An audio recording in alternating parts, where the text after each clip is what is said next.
Hello, and welcome to our special series of Green Elephant interviews during March 2021, supporting the annual B Corps month. B corporations, or B Corps for short, are businesses that meet the highest standards of verified social and environmental performance, public transparency and legal accountability to balance profit and purpose. Throughout March, we are chatting with key people in companies which have chosen to certify as B Corps and become a force for good. Today I've been joined by Katie Leggett from Innocent Drinks. Innocent Drinks are a uniquely identifiable international producer and seller of smoothies and drinks. Innocent launched in 1999 after selling their first smoothies at a music festival. We'll find out which festival later. Almost 20 years later, they now make all sorts of smoothies, juices and other healthy, delicious drinks, all part of their quest to help people live well and die old. They've been a certified B Corporation for 3.5 years, and I'm guessing that means they've just gone through recertification.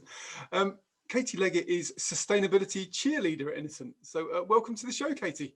Hi, Mike. Thanks for having me. No, you're absolutely welcome. So when I was doing a bit of reading up about you and Innocent, one thing that kind of stood out to me was I noticed you went to Imperial College. And I was wondering, how did you find Imperial College?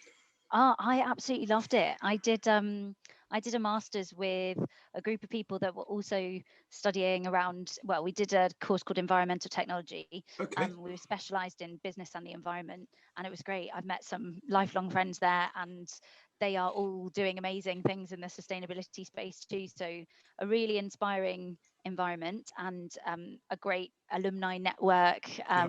Really, yeah, just I absolutely loved it, and an amazing opportunity to study in London as well. So it Brilliant. was And really I good. asked that question because I happen to know quite a bit because my brother studied physics at Imperial and Ah, I went to the Royal College of Music, which just next door. for people that don't know is completely surrounded by Imperial College. Yeah. So I think 6 or 8 thousand Imperial College students and about 400 at the Royal College. So we Mhm. tended to mix. Great.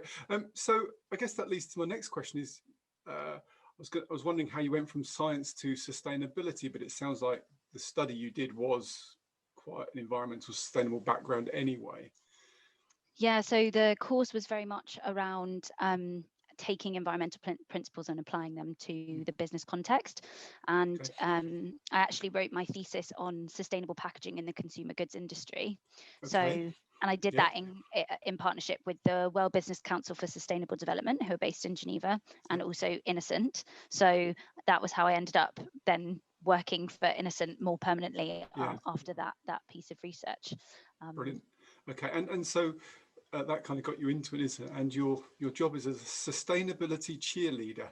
And I don't see yeah. any pom poms. No, no. I And won't ask you to do a actually, routine. I just wondered what does a sustainability cheerleader do? well, actually, it's I so sustainability cheerleader was all about communicating sustainability both internally and externally. So Yeah. responsible for things like creating our good all round report, which reports on all areas of the business being a responsible business, from our financials through to our charitable giving. Sustainability, the work we do in that space, the nutrition in our drinks. But actually, really recently, as in the last few weeks, I've moved into a fully focused B Corp role. Okay. So I'm actually not a sustainability cheerleader anymore, Anymore. but I guess taking a bit of a broader focus around responsible business and B Corp. Okay. And that's why it's great to be having this conversation during B Corp month, Yeah. because yeah, we're doing what we can to be involved in what's going on in the B Corp network, really. Yeah. Brilliant. And and you mentioned that sustainability internally and externally. What Mm. was the more challenging of those? Was it persuading the people inside Innocent that there are some things you have to do, or was it getting the messages out to customers and suppliers and so on? I think the it's probably a mixture of the two, because actually I think the most challenging thing in a business that's growing really fast Mm, is getting the right messages to the right people okay. internally to then make sure that they're saying the things that are relevant and true externally. Yeah. And that's been a really exciting part of working at Innocent, because I mean, when I started at Innocent 6 years ago, and we've grown quite a lot in that Mm, time. And so it's actually been a really exciting time to see how I went from pretty much knowing everyone and now we're 600 people, and that's Mm. just not the way that you Yeah. work anymore. And especially now that we're all in essentially 600 little offices Bedrooms. at home. Yeah. Exactly. That's just not, it's not the way that the business works anymore. Yeah, yeah. um so that's probably been the biggest all-encompassing challenge, but I guess there are lots of things that sit underneath that, and definitely an exciting opportunity Yeah, nonetheless. and the message, because Innocent are obviously in lots of different countries now, Mm. and have you been able to use the same message around sustainability and B Corps around the organisation, or has there been some need to change it depending on where you're putting that message? Yeah, so internally, definitely we try and just tell everyone the same thing, and Mm. also we are quite transparent about both the successes and the failures, and the things that work well, the things that don't work well. And I think one thing we are always trying to do is be quite honest and open about the things that haven't worked, and where we've not been doing necessarily as setting ourselves really high standards and not necessarily Mm. meeting them.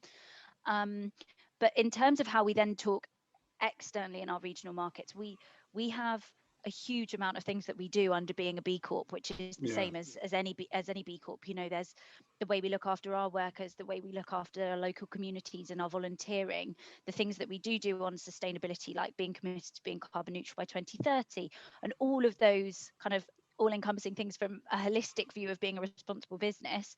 Some things resonate better in different Yeah. markets. So, for example, in our French market, they really want to talk about sustainable sourcing and sustainable agriculture, which Okay. is brilliant, but doesn't resonate as well here in the UK. So it might be that the UK would focus more on climate change, or the sustainable packaging initiatives that we have. Yeah. And so what we tend to do internally is give all of the information to our marketeers and keep that as up to date, and then allow them to pick and choose what suits their Mm. regional market in terms of messaging. Yeah, yeah, sure. So I want to sort of focus on the B Corp side of things in a moment, but first of all, on Innocent itself, Innocent the company, I think it's one of those brands that everybody thinks they know, but do they really know? Because I think I know what Innocent is. I've seen orange juices and smoothies, and I think they do some good things and healthy drinks, and that's what Innocent is. But is that what Innocent are? Is there other things that people should know about Innocent? What is the message that should be out there? Yeah, it's really interesting, because one thing I think we do struggle with is that we do a lot of really good stuff, Mm. and people know us for the kind of light-hearted, jovial brand that Yeah. is, you know, posting cat videos and saying funny things, and making things feel light-hearted and Yeah. understandable. Yeah. And where I think we're getting to more is being really serious and sharing some of the things that seriously matter, but in a very light-hearted and simplistic way, that makes it easy for people to Mm. understand. Because obviously, as I know, that sustainability is complex and there's Yeah. loads of grey areas, and so trying to simplify that as much as possible. So in terms of what people might know about us, at least I would hope that they know that we're a purpose-driven business, Mm. but they might not know that that means that we are, as a B Corp, we're kind of rigorously certified against Mm. that ambition, Yeah. and that we are doing a lot of things and have committed to a lot of things in the sustainability space, Mm. which, again, because we're doing so much across lots of different areas, climate change, sustainable agriculture, sustainable packaging, all of those commitments, I think, can get a bit lost, Yeah. because it's hard to get all of those messages out to everyone. Yeah. And there is an um, awful lot of things that you're doing. I mean, as I was doing a bit of research, I was just amazed at the volume of things that Innocent are doing, and we'll come to a few of those in a second. This is a personal interest, really. What's the best-selling product that Innocent sell? oh my goodness, you'd Do you be know? really Is testing it me. an orange I'm juice not or a smoothie? Okay. it's probably, I feel like We won't I hold shouldn't you to guess, it. should I? I was going to say I probably shouldn't guess, but I would imagine that it will either be orange juice or our strawberry and banana smoothies, which Okay. is one. Our strawberry and banana smoothie is our oldest product. It's the one that's still in our Okay. range from right at the beginning. So that's kind of our, heritage product almost. Okay. So I was just being nosy, really. And so recycling revolution, and we hear, and I think it was even the last 2 weeks that Coca-Cola said, "Oh, we're going to a plant-based bottle," and I thought, well, whoopie-doo, about time. And lots of drinks companies, Johnny Walker and Smirnoff, and not all alcoholic, by the way, have announced that they're going to paper bottles or biodegradable or whatever. What's the Innocent take on that kind of recycling packaging thing? And I guess this is your specialist area to some extent, isn't it? Yeah, at least it has been previously to this year. But so our ambitions on sustainable packaging are, I'd say, pretty ambitious. We have been using recycled content in our bottles since 2003, so we've been doing it for a really long time, and we've been doing it for the right reasons. It's because we, back in the day, were having conversations around how do we make these bottles include something that feels more circular. We want to get that material back into the bottles, so that's been a really big thing for us. All of our packaging is 50% recycle, has 50% recycled content, which I know is not as high as some players on the market, and that's not to say that that's not sustainable. I think the 100% recyclable mark is a great kind of medium-term ambition, but I would say our long-term ambition is getting to a point where we have a mixture of recycled and plant-based content that is still PET, that would then be fully recyclable again and again without that kind of loss in quality that you get with traditional mechanical recycled plastic. So that's kind of one of our ambitions. And then I guess the other thing is to start lobbying for better collection schemes. So for example, in our German market, we've been doing this really exciting campaign around, it's been called a PET petition. So petition. And that's been about petitioning the German government to allow us to be in the deposit return scheme in Germany, because that system currently doesn't allow juices and smoothies, but our bottles should be recyclable in that system. So it's just a matter of lobbying for that, and that's been a really super successful campaign, both at the drinker side, but also we're making some big steps to hopefully change the way that the system works there. So I think the collection piece is really important, and then the no waste on plastic, but also focusing on what goes in the bottles and making sure that we continue to design them to be recycled.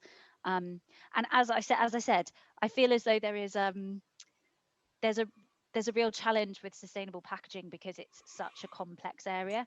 And I haven't even touched on lightweighting our packaging. I haven't touched on, there are so many different things that sit within the sustainable packaging space, but those are the headlines. That springs to mind is, you mentioned plastic recycling and PET and collection and things like that. And one of the things that strikes me as a major issue is the labeling of, you see a recycling symbol, you might see a number in the middle, you might see some other symbols, and there might be a dozen different types of these, and some are recycled and some aren't, and some are downright fraudulent. And so how as a society, community, do we deal with that issue? That's a major one, I think. It is a major issue, and I think the only way that we can do it is through systems where governments and businesses can collaborate on what the right solution is there. So in the UK, I'm fairly confident in the OPRL scheme that is doing what it needs to do. And there's been changes. So for example, now the OPRL logos that we use say cap on, then recycle, so that that you put your caps on your bottles so that those caps don't get lost in the system. But the problem is that there are so many different types of plastic, as you say, the little plastic identifier triangles with the different numbers, and that means that our bottles are 100% PET, and they're a really easy plastic to recycle. But there might be other plastics out there that you look at them and they feel and they look similar, but they're different. And that consumer labeling piece is really important. I think businesses need to be really clear on with their consumers, and that's where OPRL I think is really positive. And so something else I want to talk about, there's something called Reroute the Fruit that Innocent do, and I've got a question. I was doing an interview with a a B leader as part of the B Corp month series, and they said, "Can you ask Innocent a question for us?" So I thought, well, of course, because they said they were in, I think, Malawi. They said Yeah. maybe 10, 15 years ago, and Malawi has an overabundance of mangoes, just huge numbers of mangoes that were just being left to go rotten. And they said that they thought that the Innocent came in, looked at this and said, look, we can reuse all this fruit, we can use them in our smoothies, we can stop all this stuff going to waste. And is that the sorts of things that Innocent do? Is that, what happens? Yeah, I suppose so. So a lot of the ingredients, not all of them, but a lot of the ingredients that we use are what's known as kind of second grade fruit, and that's fruit that wouldn't meet fresh market standards. So in the supermarkets, there are specific standards on how straight your carrots are and Yep. how what the shape of your mangoes look like. And so in some cases, those aren't good enough for the supermarket, but they are good enough for the smoothie market, because Yeah. obviously we don't, it doesn't need to look Care how they nice. It look. needs to, it Yeah. needs to have a nice color, and it needs to taste good, and it needs to be good quality, but it doesn't need to be a certain shape or size or Yeah. whatever. And so yeah, in a lot of cases, that isn't what our Reroute the Fruit project was about, but that is what we would do in a lot of cases, Okay. and a lot of our ingredients would otherwise go to waste. And so the Reroute the Fruit was, what was So that? the Reroute the Fruit project was one that our UK marketing team set up in the UK last year as a result of we had increased stock wastage when the COVID pandemic first hit. And so Okay. we had finished smoothies here in the UK that were in stock, and they were going to go to waste because obviously the train stations closed, the airports closed, the Yeah. places where you'd buy our smaller kind of on the go smoothies, Yeah. as we call them. And so what they did was work with our also B Corp certified partners, actually, Neighbourly, Okay. to reroute all of those products to charities that support things like local food banks or homeless shelters, to make sure that those products went to people, even if it meant that we weren't going to see any, that's not where they're not selling them, we're Sure. giving Yeah. them away, but at least meant that those products weren't going to waste. So that was a really amazing initiative Yeah. Yeah. Yeah. at the And start of the I'd, pandemic. I'd encourage viewers, listeners to go and have a look at the Innocent site, because we've only scratched the surface. There are things like little drinks for little ones, raising money for old friends, get the nation growing, just keep knitting, and lots of other things that Innocent are doing. So, they really are doing a huge range of things, under their kind of, sustainable, do good things. One I did want to touch on was the Innocent Foundation, Yeah. and what that's trying to achieve. Yeah, so the Innocent Foundation was set up in, I believe, 2004. Though I'm saying that and then I'm questioning myself, but I'm pretty sure it's we're, 2004. we're not into fact or fake yet. That's coming later. And it was set up with the ambition to help the world's hungry. So we give 10% of Innocent give 10% of our profits to charity each year, and we have that commitment that's on pack. You might see that when you pick up our drinks. Yep. And most of that goes to the Innocent Foundation, though some of it does go to our regional giving campaigns, like you mentioned, the Big Knit or the Big Grow. Yep. And so the work of the Innocent Foundation, so we give that to the Innocent Foundation, and then the Innocent Foundation are a separate registered charity. And they work on two different goals. So the first is to stop children dying of hunger. And that's all around helping to, or investing in projects that help to reduce the instance of severe acute malnutrition in children. And then the second goal of the Innocent Foundation is helping the poorest farmers to feed themselves. And that is all around this kind of subsistence agriculture, investing in projects that are really about kind of seed funding projects where you're helping farmers to generate profit, and educating women around making small businesses at home and things like that.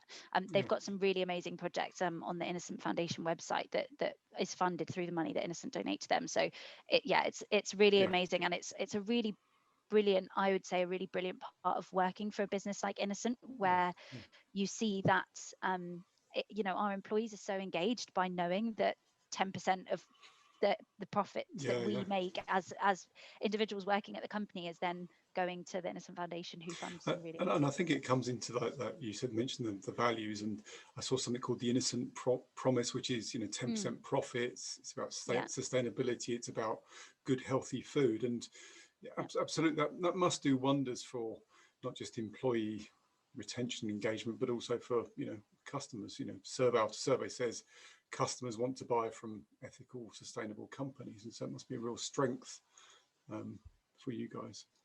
yeah. I'd say so. I think we've certainly seen an uplift in interest. You hear a lot of people talk about the blue planet effect, but I would Yeah. say maybe not overnight, but in the year or so following the release of Blue Planet Mm. 2, we really did see and we continue to see sustainability and, I guess, good all round business, buying from companies that are doing good Yeah. holistically is a purchase driver Mm. for our drinkers. And if it's a purchase driver for our drinkers, you can only assume that that's across lots of areas. And that then means obviously that customers, our direct customers, so the retailers, do want to buy products that are then gonna support that drinker ambition. And that's where you start to see things like Ocado, Boots, Waitrose having B Corp aisles in Yeah. their online shops, which is amazing, Yeah. because Yeah. I think where we'd love to get to with the B Corp movement is that it becomes a recognizable stamp of this is a business that is doing really good stuff. Mm. I don't think we're quite at we're not at the full end of that yet. I really think there's a lot of space for growth of the B Corp movement. And Absolutely. yeah, it's It is. exciting to see customers start standing up and talking about Yeah. I the mean, movement. yeah, what's 120 million companies or so estimate in the world, and only 4,000 or so B Corps. So there's a lot of Mm, room for growth. So on to B Corp. So Innocent, you've got these great values, this great brand. You're doing a huge amount of community give back and good things. Um, so why do you need B Corp then? Why is that important yeah. if you're already doing all this other stuff? Yeah, it's a great challenge actually, because as I said, I'm relatively new into this role at Innocent, and it's been Mm. one of the first things that I've been focused on is, okay, well, we said basically that we were a B Corp before we became a B Corp, Yeah. which is true to a point. I'd say there are kind of three main reasons for doing it. The first thing is that we wanted to join the movement, and we wanted to be able to stand up and inspire other businesses to join us, and to be a force for good, and to say, here is the pathway that you need to take. You don't have to be perfect now. It's about continuous improvement, and that inspiration piece is really important. The second thing is that it really holds us to account, making sure that we have all of the information that we need to know what it means to be a good business. Instead of checking our own homework, we're getting someone to check our homework Yeah. for us Yeah. on it.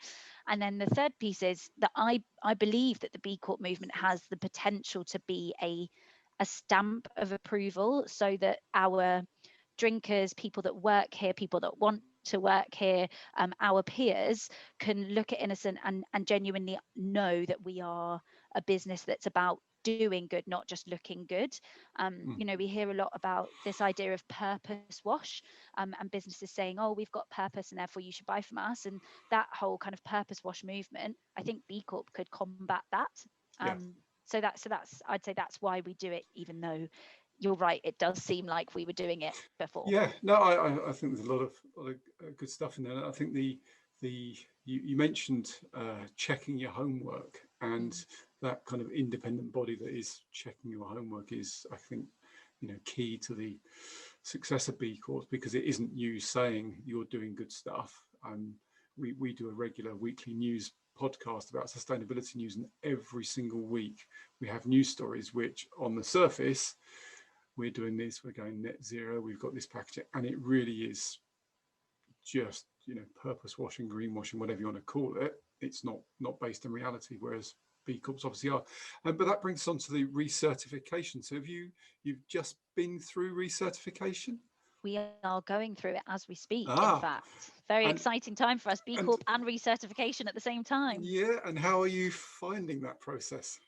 Um, so it's the first time I've been involved, Yep. and I would say I am just struck by the level of detail and commitment that the Innocent team put into making us a B Corp. We are, as I say, we're growing fast and we're growing globally. Yeah. So it's a real challenge to get all of the information that we need. And we have a great team of people across the business that we call our beekeepers. Okay.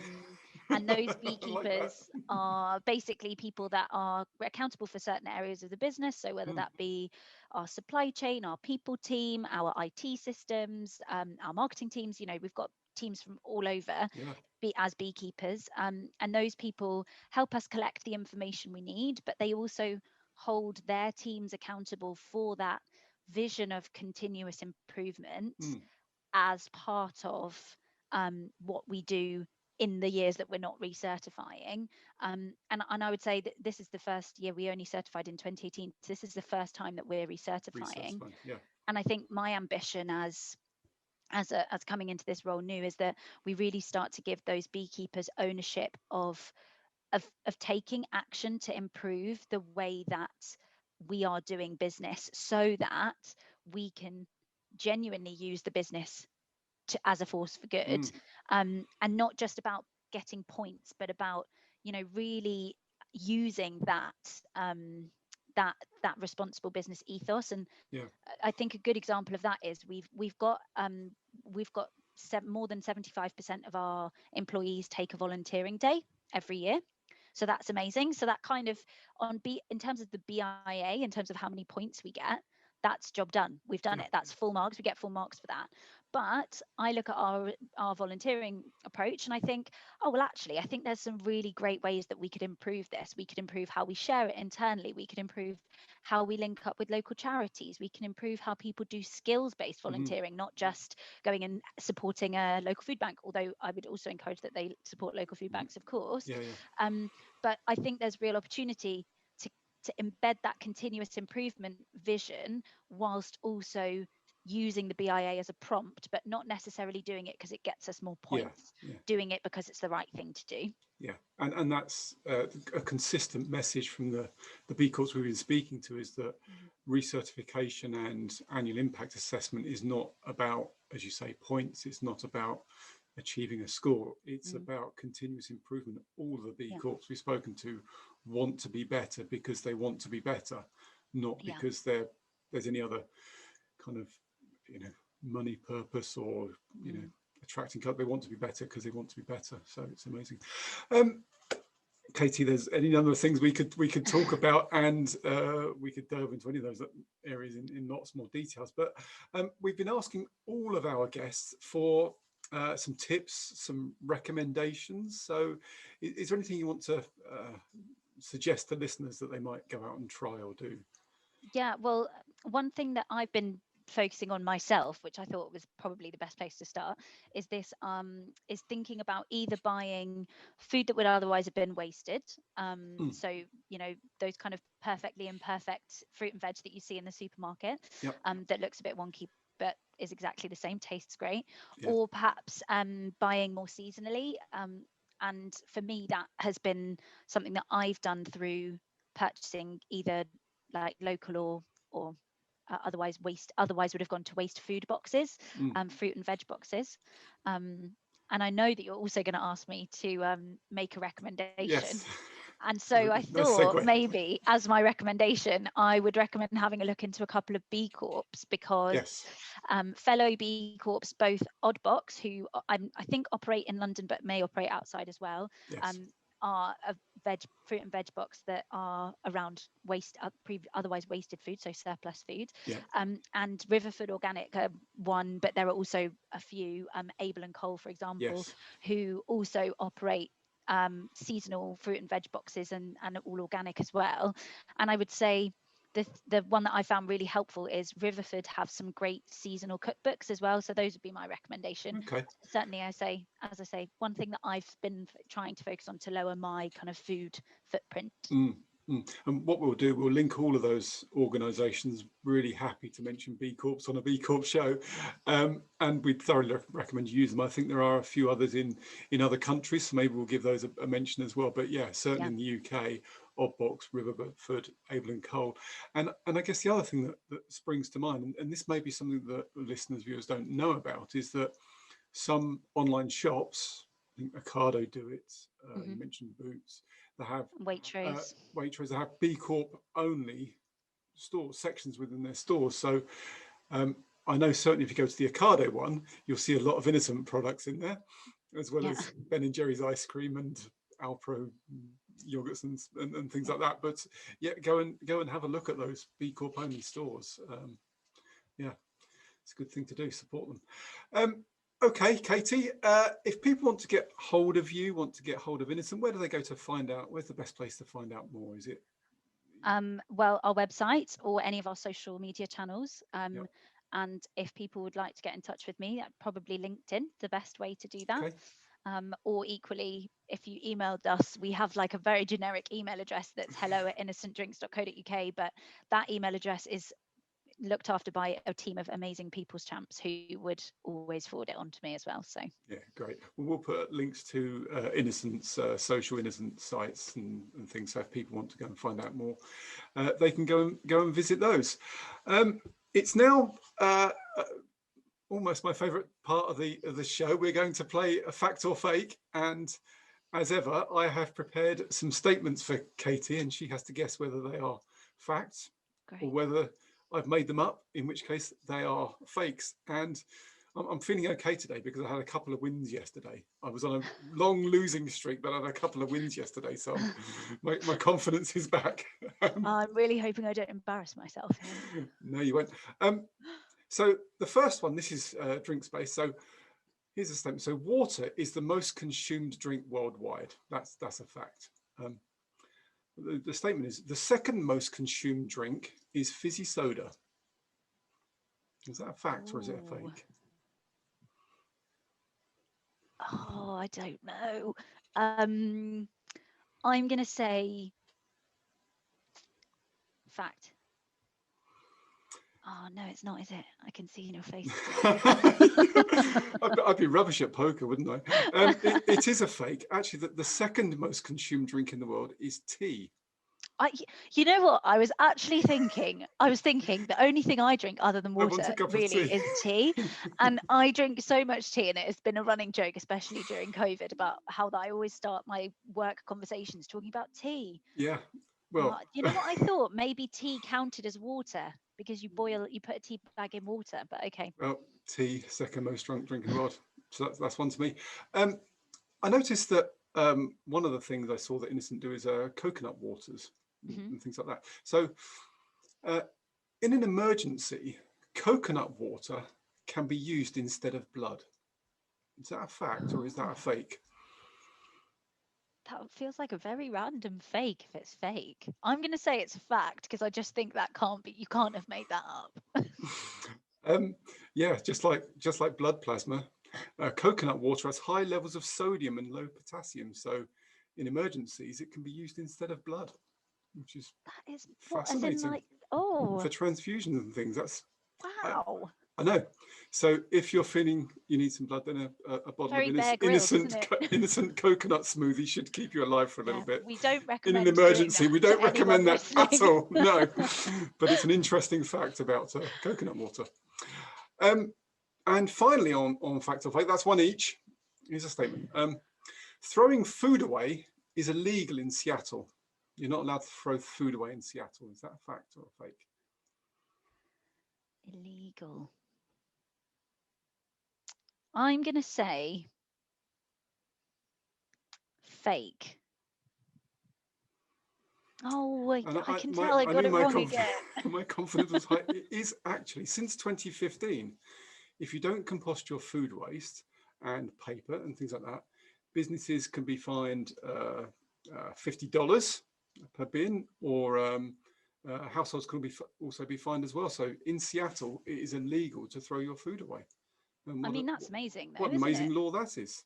I mean, Yeah, because I really like the idea. I like the idea behind it. I just really thought it was going to be a fake because yeah, I, I I don't know, I felt like it was quite localized, but yeah, if we all did the same as Seattle, it would be amazing, wouldn't it? Illegal to throw food away anywhere. yeah, and I mean food waste Behavior change. at the consumer end is a huge Mm, impact. And so yeah, not wasting your food or at least composting it if you do have to have any food waste is can save a massive amount yeah, on carbon resources, all that kind of stuff. So all sorts of stuff. um, Yeah. mm. Well, with that victory for me, and Katie's not looking too upset with her defeat, I'm pleased to No, say. it's okay. It's been a real pleasure, Katie. I'm so pleased that you could join us and tell us a bit about all the amazing work that Innocent do. As I said, we've only scratched the surface, and I'd encourage listeners to really go and have a look and dig into what Innocent are doing, because there is so much. And thanks for being on the show today. No problem. Thanks, Mike. Thank you. We really hope that you found this special B Corp month episode both informative and entertaining. Make sure you don't miss any of the other 31 interviews with B corporations who are striving to be a force for good. So make sure you subscribe to our podcast so you don't miss a thing. And don't forget to spread the word with others. If you have any questions about being or becoming a B Corp, or any comments and suggestions about the show, please do get in touch. You can email studio@greenelephant.show or visit our website greenelephant.show, or find us on Instagram, Facebook, LinkedIn, YouTube or Twitter by searching for Green Elipod or The Green Elephant Show. You can also review the show on Google and Apple Podcasts. Join us tomorrow, and we hope you have a sustainable day.